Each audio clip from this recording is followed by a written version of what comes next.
Struggling to put on muscle no matter how much you eat or how hard you train, you might be making these common mistakes. So stick around because I'm going to show you exactly how to fix them and how to finally start making results. Not eating enough calories, eating too clean, or eating too dirty. Now, not eating enough calories. Now, this is something I massively underappreciated for years because my lack of tracking when it comes to nutrition. I thought that by counting calories in my head, I was doing enough, that I was accurate enough. However, it ended up being probably years wasted because of inaccurate guessing when it came to how much proteins, carbs, and fats I was eating. If I was to look back in the years that I did this, you would probably find that I massively underate in protein, overate in carbs, and massively overate in fats, not really leading to the results I wanted and led to more body fat gain than really anything else. So, you need to eat clean. You need to eat clean enough to make sure you're prioritizing good whole foods to provide your body with what it actually needs to build muscle.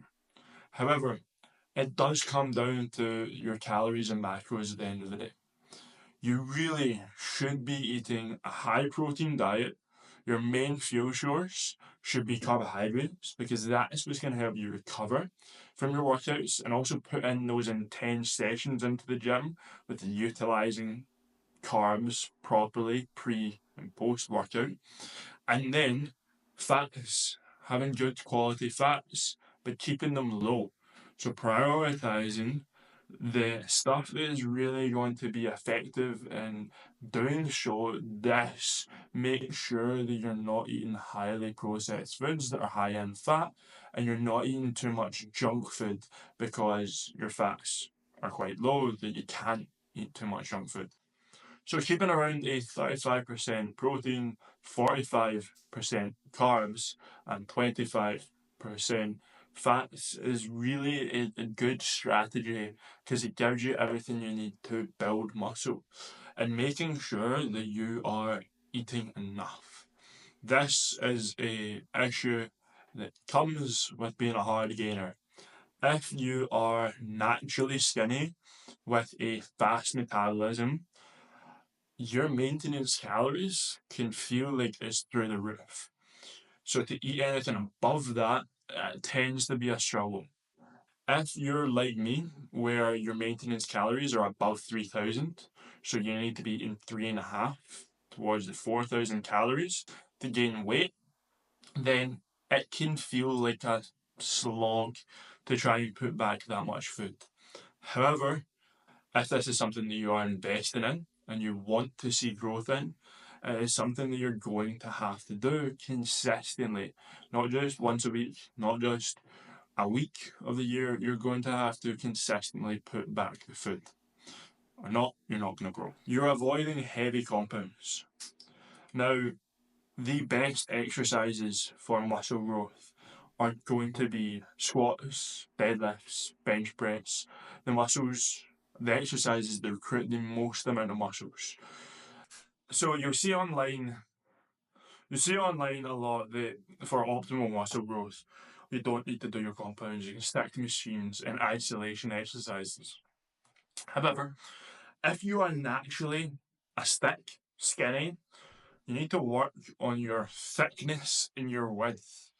And the only way to do that is truthfully by getting strong first in the compounds. And your compounds are your best way to get as strong as possible. Doing so widens your thorax. What I mean by that is when you lift compound weights, you put a tremendous amount of pressure on your core, on your spine. What it does is it builds the muscles deep inside of your torso, which pushes your rib cage out, which broadens your shoulders, which broadens your thickness and width, and that overall enlarges your appearance. Instead of just being a skinny person that's put on some muscle on their arms and their shoulders, you're actually building a bigger frame. And now that is how you make an overall good physique. That is challenging to do, it's going to take time. However, if you focus on becoming stronger first before anything else, come strong as possible, then worry about putting on muscle and training isolation exercises. Inconsistent training. Skipping workouts or program hopping are terrible and killing your gains. So missing days in the gym, skipping workouts, that is a just number one beginner mistake. If trying to train 5 times a week, 6 times a week, is not doable, then just focus on a 3 to 4 day workout program. But do a workout program that works for you, not one that requires too much commitment that you cannot achieve. That is a big mistake. That means muscles are going to get trained more than others, and overall, your physique's going to end up in a bad place. You'll be in a bad mindset because you're skipping workouts and you're just falling down your priority. So definitely just be realistic. However, the program hopping is another big one.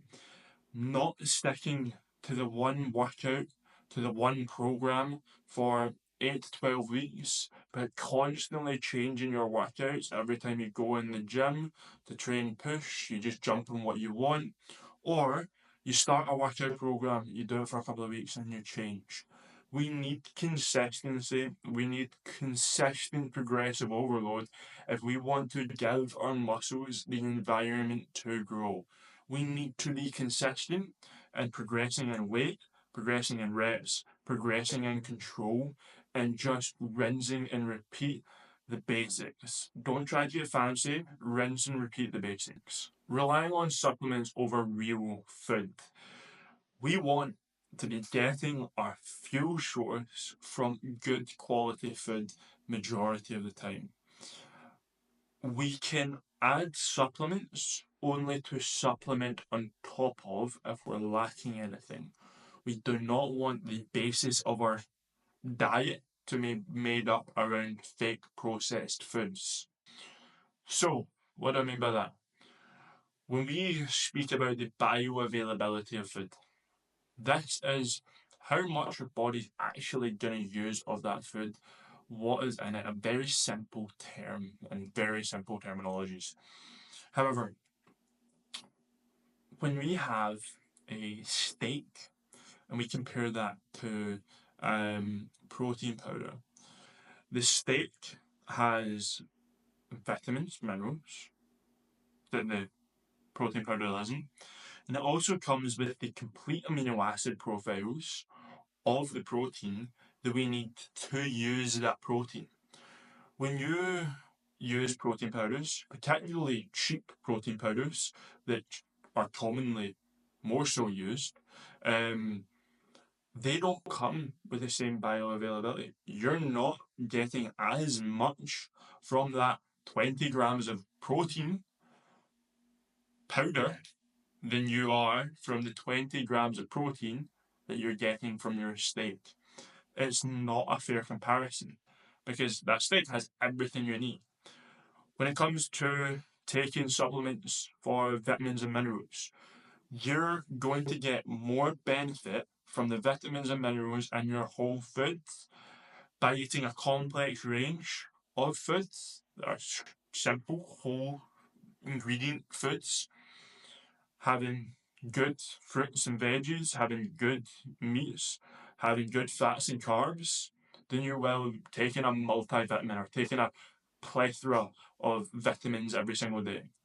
When it comes to your fat sources, the fat that you're going to get from your eggs, from your meats, is going to be much better, and your fish is going to be much better than the omega-3 capsule you might be taking in the morning.